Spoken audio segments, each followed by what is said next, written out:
نہ پہنچایا تو گویا رسالت میں سے کوئی بھی پیغام آپ نے نہیں پہنچایا۔ اگر ہم اجمالی طور پہ بات کریں تو حتیٰ ابن عباس سے اہل سنت تفاسیر میں بھی یہ روایت موجود ہے کہ انہوں نے کہا جہاں بھی اللہ نے یا ایھا الذین آمنو کی بات کی ہے، اے ایمان والو، تو وہاں رسول خدا فرماتے ہیں کہ اس آیت میں سر فہرست جو مصداق ہے وہ علی ابن ابی طالب علیہ السلام ہے۔ تو اس حوالے سے کئی علماء نے کتابیں جمع کی، وہ اہل سنت علماء نے 300 کے قریب آیتیں مولا علی کی شان میں، اور اگر تشیع کی بات کریں تو علامہ ہاشم بہرانی رضوان اللہ تعالی علیہ نے ایک کتاب میں 1000 آیتیں مولا علی کی شان میں جو نازل ہوئی ان کو جمع کیا۔ الف آیا، کتاب کا نام ہی یہی ہے، الف آیا نزلت فی علی ابن ابی طالب علیہ السلام، کہ علی کی شان میں 1000 آیت نازل ہوئی۔ اور اگر ہم فرامین معصومین کی بات کریں تو معصوم فرماتے ہیں ربع القرآن نزل فینا، کہ چوتھائی حصہ قرآن کا ہماری شان میں آیا، وربع القرآن نزل فی اعدائنا، اور چوتھائی قرآن ہمارے دشمنوں کے مذمت میں آیا، وربع القرآن فی الحلال والحرام، اور چوتھائی حصہ حلال و حرام کے بارے میں، وربع القرآن فی القصص والعبر، اور چوتھائی حصہ قصے اور عبرتیں ہیں۔ تو ان تمام چیزوں کو اگر اجمالی طور پہ جمع کیا جائے تو مولا علی علیہ السلام وہ واحد ہستی ہیں رسول اسلام کے بعد جن کی شان میں سب سے زیادہ آیتیں آئیں۔ جی مفتی صاحب۔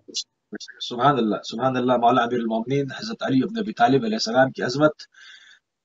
قرآن میں کیا ہے، اس کے اوپر ایک تھوڑا سا اجمالی خاکہ جو ہے قبلہ نے پیش کیا۔ قبلہ مولا امیر المومنین کی عظمت اگر ہم کہیں کہ رسول خدا صلی اللہ علیہ وآلہ وسلم کے فرمان کے مطابق کیا ہے، تو اس پہ بھی کچھ ہمارے نوجوانوں کے لیے پیش فرما دیں۔ جی، اس میں بھی وہی بات ہے کہ جس طرح آیات بہت کثرت سے مولا علی کی شان میں آئیں، جیسے آپ عمل کرتے جاتے تھے آیتیں بنتی جاتی تھیں، وَيُؤْثِرُونَ عَلَىٰ أَنفُسِهِمْ وَلَوْ كَانَ بِهِمْ خَصَاصَةٌ، اور آپ کے گھوڑے کی شان میں صورت آ گئی، گھوڑے کی پھونکار اور اس کے پاؤں سے نکلنے والی چنگاریاں۔ تو یہ ساری باتیں باقاعدہ اس کے لیے جو ہے نا ایک تفصیلی وقت اور تحقیق کے لیے اگر کوئی چاہتا ہے تو اپنا کتابوں اور تفاسیر کا مراجعہ کریں، لیکن یہاں پہ روایات کی جو آپ بات کریں احادیث نبی صلی اللہ علیہ وآلہ وسلم کی، اہل سنت مصادر میں بھی فضائل صحابہ نام جیسے احمد بن حنبل نے کتاب لکھی اور علماء نے، تو مناقب امیر المومنین پہ اہل سنت علماء نے، خوارزمی جیسے انہوں نے کتاب لکھی، تو ان علماء نے تقریباً 5000 کے قریب احادیث جو ہے وہ مولا علی علیہ السلام کی عظمت اور شان میں جمع کی ہیں، اور اتنی زیادہ احادیث کسی اور کی شان میں آئی نہیں ہے رسول خدا کی زبان سے جتنی مولا علی کی شان میں آئی ہیں۔ اور اگر ہم تشیعوں کے مصادر کی بات کریں تو اس پہ بہار الانوار میں مولا علی علیہ السلام کی سیرت اور ان کے مقام اور ان کے بارے میں جو روایات آئی ہیں، کئی جلدیں علامہ مجلسی رحمۃ اللہ علیہ نے ان کو مولا علی کی ذات کے حوالے سے فقط لکھا ہے۔ بہار الانوار کی جو 110 جلدیں، اس میں سے کافی جلدیں جو ہیں مولا علی علیہ السلام کی شان میں ہیں، باقی ائمہ کی شان میں بھی الگ الگ جلدیں انہوں نے اس کو مرتب کیے۔ اور اسی طرح باقی علماء نے امیر المومنین علیہ السلام کے فضائل کو اور مناقب کو اور ان کی سیرت کو جمع کیا۔ یہاں پہ میں چاند ایک احادیث ایز اے تبرک، کیونکہ آج مولا علیہ السلام کی شہادت کی مناسبت سے یہ پروگرام ہو رہا ہے، تو میں ایز اے تبرک چاند ایک روایات عرض کر دیتا ہوں تاکہ ہم ان چیزوں کو بیان کریں جو شہادت کے اسباب تھے اور جو آپ نے وصیتیں کی، بالخصوص جو ہے آخری وقت میں وہ پوری دنیا انسانیت کے لیے ایک مشعل راہ ہے، ہر دور میں، ہر زمانے اور ہر ملک کے لیے، ہر انسان کے لیے۔ یہاں پہ بعض احادیث میں جیسے کہ مشہور احادیث میں رسول خدا فرماتے ہیں عنوان صحیفۃ المومن حب علی ابن ابی طالب علیہ السلام، کہ مومن کے جو روز قیامت جو نامہ اعمال ہوگا اس کا جو عنوان اور ٹائٹل ہوگا وہ علی علیہ السلام کی محبت ہوگی۔ کبھی فرمایا جیسے کہ ندا آئی احد کے جنگ میں جب آپ کی تلوار ٹوٹ گئی، لا سیفا الا ذوالفقار، لا فتح الا علی، ذوالفقار جیسی تلوار کوئی نہیں، علی جیسا بہادر کوئی نہیں۔ کبھی فرماتے حب علی ایمان و بغضہ نفاق، علی کی محبت ایمان ہے اور علی کے ساتھ بغض رکھنا نفاق ہے۔ رسول خدا صلی اللہ علیہ وسلم خود مولا علی سے ارشاد فرماتے ہیں یا علی لولا کا ما عرف المؤمنون بعدی، اے علی اگر آپ نہ ہوتے میرے بعد مومن کی پہچان ہی نہ ہوتی۔ اور کبھی فرماتے ہیں یا علی مسلوں کا فی الامہ کا مسل کو قل هو اللہ احد فی القرآن، آپ کی مثال اس امت میں ایسی ہی ہے جیسے قل هو اللہ احد کی مثال قرآن میں۔ اگر کوئی ایک حصہ ایک مرتبہ سورہ توحید کی تلاوت کرے تو تیسرا حصہ قرآن کی تلاوت کا ثواب ملتا ہے، اگر کوئی 2 مرتبہ سورہ توحید کی تلاوت کرے تو 2 حصے قرآن کی تلاوت کا ثواب، اگر 3 مرتبہ تلاوت کرے تو پورے قرآن کی تلاوت کا ثواب ملتا ہے۔ اور یا علی آپ بھی اسی طرح من احبہ کا بلسان ہی فقط اخذ سلسل ایمان، کہ جس نے آپ سے اپنی زبان سے محبت کی اس نے اپنے ایمان کا تیسرا حصہ حاصل کر لیا۔ ومن احبہ کا بلسان ہی وقلب ہی، جس نے زبان سے کے ساتھ دل میں بھی محبت رکھی اس نے فقط اخذ سلسل ایمان، اس نے ایمان کے 2 حصے حاصل کر لیے۔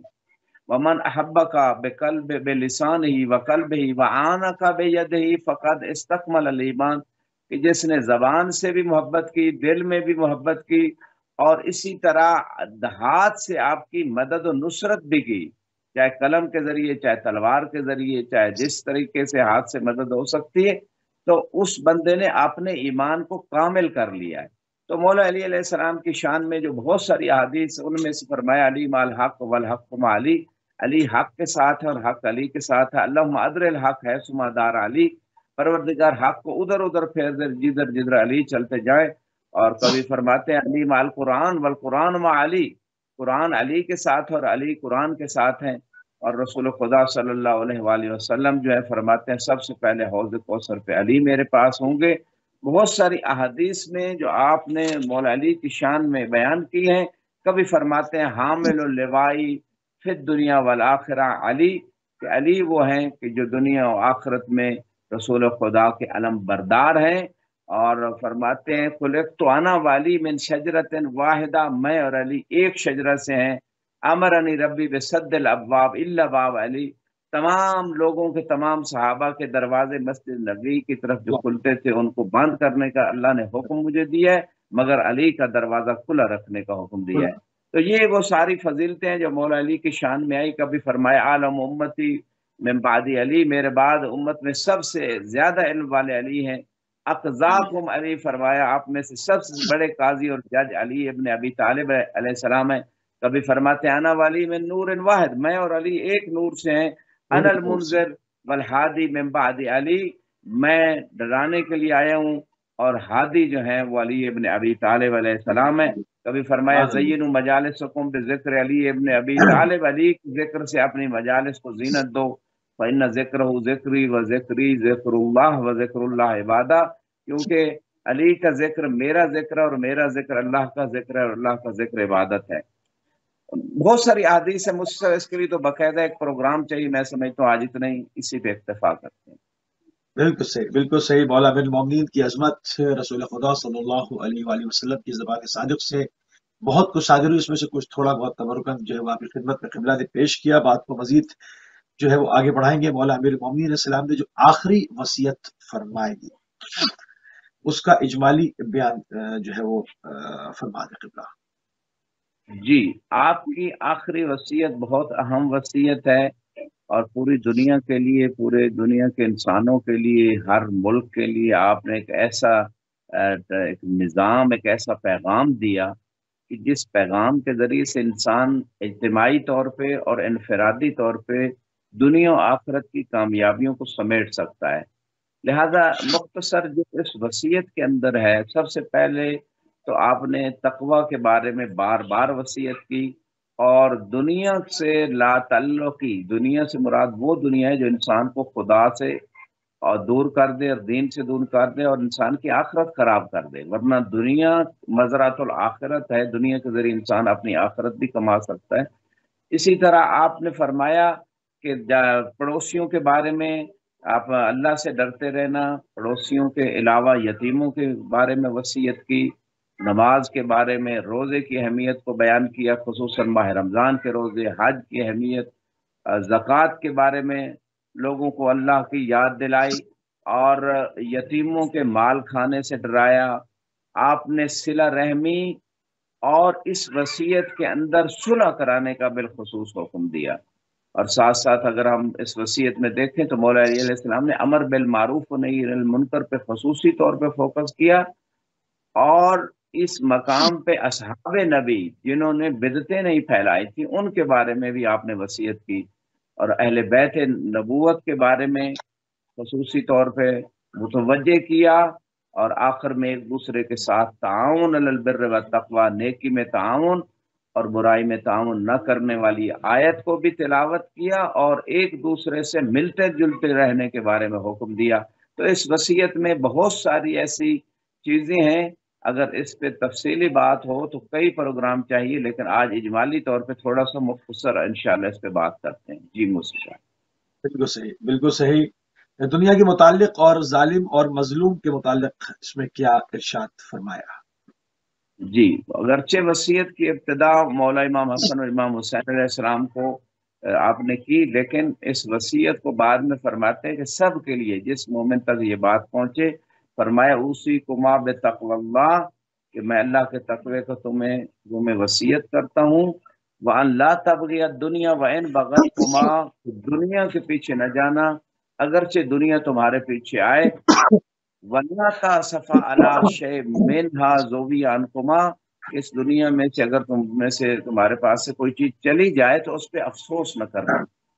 وَقُولَا بِالْحَقِّ وَاعْمَلَا لِلْأَجْرِ، حق کی بات کہتے رہنا اور اجر کے لیے عمل کرنا۔ اور آخر میں اسی وصیت کے آخر میں آپ ارشاد فرماتے ہیں، جو مولا علی علیہ السلام اس مقام پہ میں سمجھتا ہوں اس دور کے لیے بالخصوص جو ہے نا، یہ کلام جو مولا کی ہے ہر دور کے لیے ہے، لیکن اس دور میں جو ظلم و ستم کا ہر اقتصادی طور پہ، امن کے اعتبار سے، بہت ساری جہات سے جو ظلم و ستم کا دورہ ہے، امام نے فرمایا وَقُونَ لِلظَّالِمِ خَصْبًا وَلِلْمَظْلُومِ عَوْنًا، کہ ظالم کے مد مقابل کھڑے رہنا، کون للظالم خصما، ہمیشہ مد مقابل رہنا، اور مظلوم کے مددگار رہنا۔ تو یہ وہ وصیت ہے جو مولا علی علیہ السلام نے اس وصیت کے ذریعے سے ہمیشہ اہل حق کو یہ پیغام دیا ہے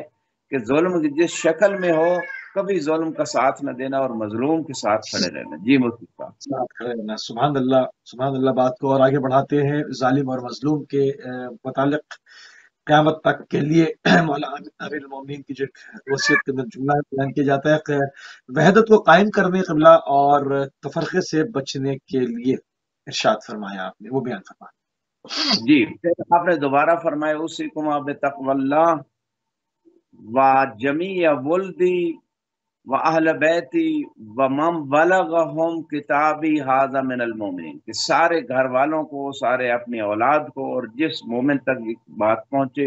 اس کو میں وصیت کرتا ہوں بتقوی اللہ ربکم،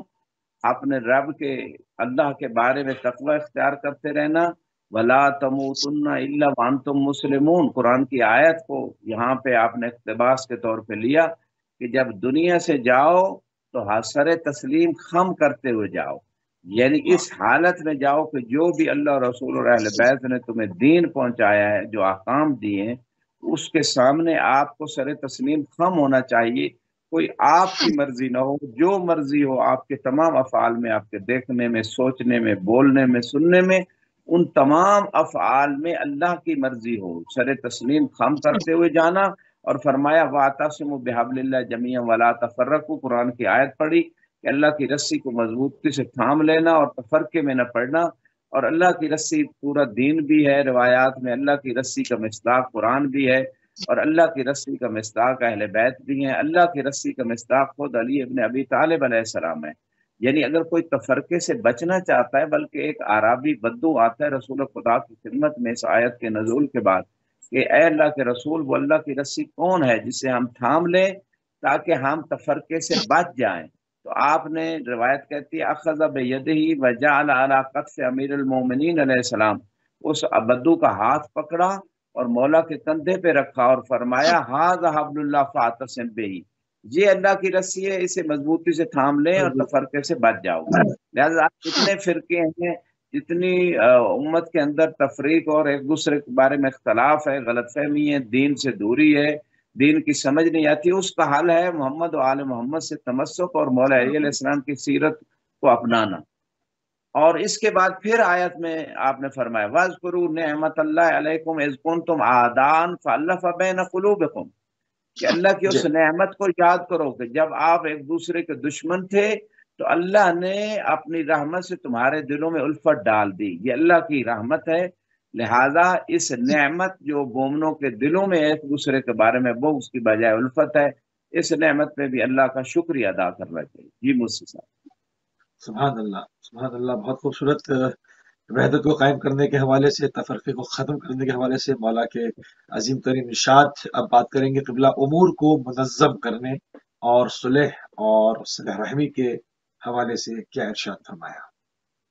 جی فرماتے ہیں اوصیکم بتقوی اللہ، تیسری مرتبہ پھر تقوی کی بات کی، ونظم امرکم،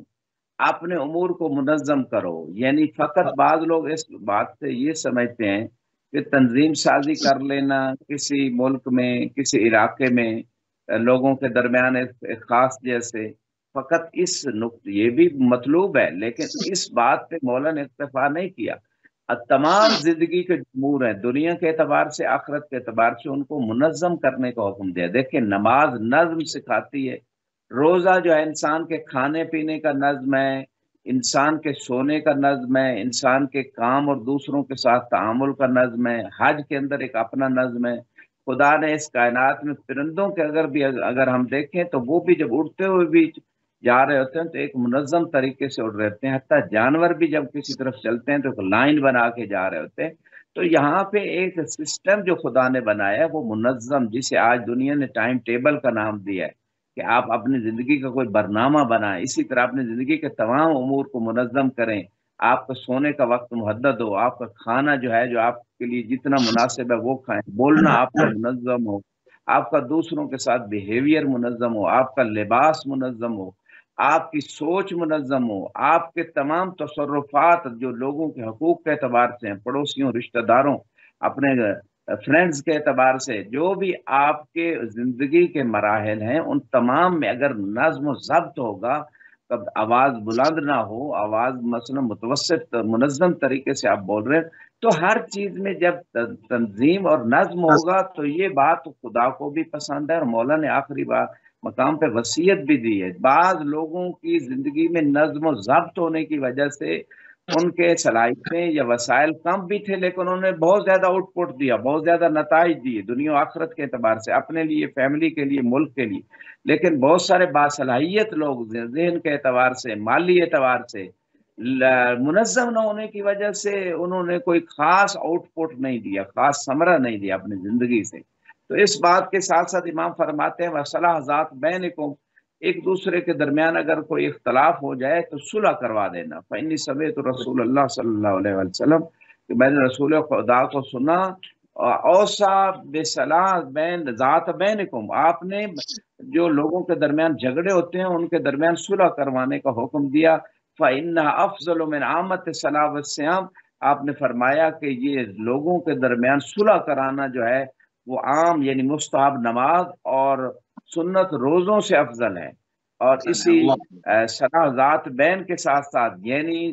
جب جھگڑے ہوں تو صلح کروانا، جھگڑے فیملی میں ہوں، جھگڑے خاندانوں میں ہوں، پڑوسیوں میں ہوں، دوستوں میں ہوں، قبائل میں ہوں، ملکوں میں ہوں، تنظیموں میں ہوں، کسی مرحلے پہ جھگڑے جو ہیں ان کے درمیان صلح کرانا خود قرآن کا بھی حکم ہے۔ یا ایھا الذین آمنوا، خدا نے قرآن میں فرمایا انما المؤمنون اخوہ فاصلحوا بین اخویکم، کہ سارے مومن بھائی بھائی ہیں، ان کے درمیان صلح کروایا کرو۔ تو صلح کا حکم قرآن میں بھی دیا۔ آج یہاں اس دور میں بھی اتنے جھگڑے بڑھ گئے ہیں کہ ہر فیملی میں، میاں بیوی میں، بہن بھائیوں میں، رشتہ داروں میں، پڑوسیوں میں، تو یہ جھگڑوں کے درمیان صلح کروانے والے لوگ کم نظر آتے ہیں۔ اور اس کے بعد فرمایا فَصِلُوا ذَوِي أَرْحَامِكُمْ، اپنے رشتہ داروں سے جو ہے نا صلہ رحمی کرتے رہنا۔ یحون اللہ علیکم الحساب، روز قیامت اللہ تعالیٰ تمہارے اوپر حساب کو آسان کر دے گا۔ اور اسی مقام پہ آپ نے فرمایا ان البغض حالقۃ الدین لا حول ولا قوۃ الا باللہ، کہ کسی سے بغض نہ رکھنا، یہ تمہارے دین کو تباہ کر کے رکھ دے گا۔ کیونکہ جب کسی مومن سے بندہ بغض رکھتا ہے، پھر اس سے حسد کرتا ہے، پھر اس پہ تکبر کرتا ہے، پھر اس کی غیبت کرتا ہے، پھر اس کی چغل خوری کرتا ہے، پھر اس کی اہانت کرتا ہے، پھر اسے اذیت دیتا ہے، یعنی ایک بغض کی وجہ سے ہزارہا گناہ جو ہیں وہ اس کے دروازے کھلتے ہیں اور اس مومن کے حقوق کو پامال کیا جاتا ہے۔ جو حق ساکت نہیں ہوتے، کسی مومن کے کسی کو حقیر نہیں سمجھا جا سکتا، اس کے ساتھ قطع تعلق ہی نہیں ہو سکتی، اس کے لیے دعا کو نہیں روکا جا سکتا، اس کے ساتھ تعاون جو ہے نیکی میں اس کو نہیں روکا جا سکتا۔ تو یہ ساری چیزیں جو ہیں وہ مولا نے ایک فرمان میں بیان کر دی ہیں۔ جی موسی صاحب۔ سبحان اللہ قبلہ، سبحان اللہ، بہت ہی خوبصورت مولا امیر المومنین کا فرمان، کلام امام الکلام بیان کیا جا رہا ہے۔ اور اب بات کریں گے یتیموں کی، اور یہ مولا امیر المومنین کا ذکر ہو اور یتیم پروری کا ذکر نہ ہو تو بات یوں بھی ادھوری رہ جاتی ہے۔ یتیموں کی پرورش اور مال کے بارے میں امیر المومنین کے عظیم ارشادات بیان فرماتے ہیں قبلہ۔ جی فرمایا اللہ اللہ فی الایتام، یتیموں کے بارے میں فرماتے ہیں اللہ کو یاد رکھنا، لا تغبوا افواہہم ولا یضیعوا بحضرتکم، کہیں ایسا نہ ہو کہ وہ بھوکے رہ جائیں اور تمہارے ہوتے ہوئے وہ ضائع ہو جائیں۔ فرمایا انی سمعت رسول اللہ صلی اللہ علیہ وآلہ وسلم یقول، میں نے رسول خدا سے یہ سنا تھا، من عال یتیما حتی یستغنی اوجب اللہ لہ الجنہ، کہ اگر کسی ایک یتیم کی کوئی پرورش اور اس کی کفالت کرے گا یہاں تک کہ وہ یتیم اپنے پاؤں پہ کھڑا ہو جائے، غنی ہو جائے، اپنے تمام امور کو چلانے والا ہو جائے، تو اللہ تعالیٰ اس ایک یتیم کی پرورش کے بدلے میں اس کے لیے جنت واجب قرار دے دے گا۔ کما اوجب لعاقل مال الیتیم النار، جس طرح اللہ نے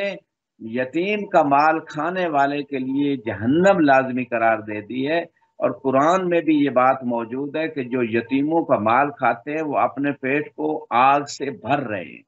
اب یہاں پہ ایک روایت میں ذکر کرنا ضروری سمجھتا ہوں کہ معصوم سے ایک مرتبہ پوچھا گیا، مولا وہ کون سا چھوٹے سے چھوٹا گناہ ہے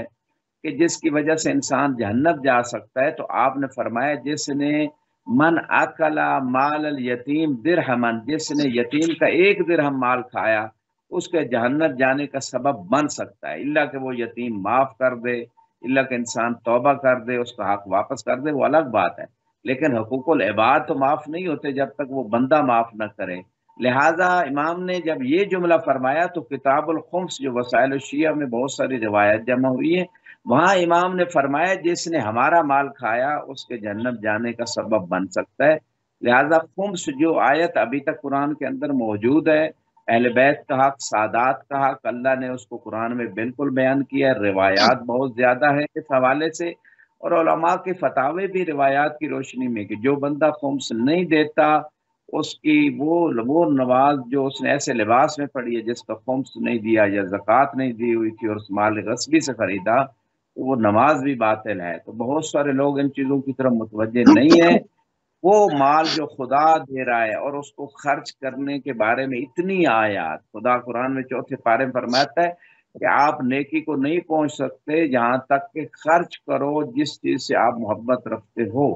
سورہ بقرہ میں اگر انفاق اور خرچ کرنے کی بات ہو تو بہت ساری آیات اس حوالے سے روایات موجود ہیں۔ لوگ خرچ کرتے ہیں، میں یہ نہیں کہتا کہ نہیں کرتے، لیکن جو واجب خرچ ہے زکوٰۃ اور خمس اس کو تو لازمی ادا کرنا ہے۔ اس کے علاوہ جو مستحب اخراجات ہیں اس کو بھی، جیسے اس وصیت میں بھی آپ نے فقراء کے حوالے سے خصوصاً ارشاد فرمایا، اللہ اللہ فی الفقراء والمساکین فشرکوہم فی اموالکم، کہ مساکین اور فقیروں کو آپ یاد رکھنا، اللہ کے حکم کو یاد رکھنا اور اپنے اموال میں ان کو شریک کرنا، للسائل حقٌ، جیسے کہ قرآن نے بھی جو ہے نا اس بات کی طرف اشارہ کیا ہے کہ سوال کرنے والے کا حق ہے۔ ہاں کچھ لوگ پیشہ ور بیکاری ہوتے ہیں، ان کو بھی روایات کہتی ہیں اگر آپ دے دیں تو آپ کو تو اجر مل جائے گا، لیکن اگر پیشہ ور ہے وہ مستحق نہیں ہے تو نہ دے، حرج نہیں ہے۔ لیکن جو مولا کی اس وصیت میں بات ہوئی ہے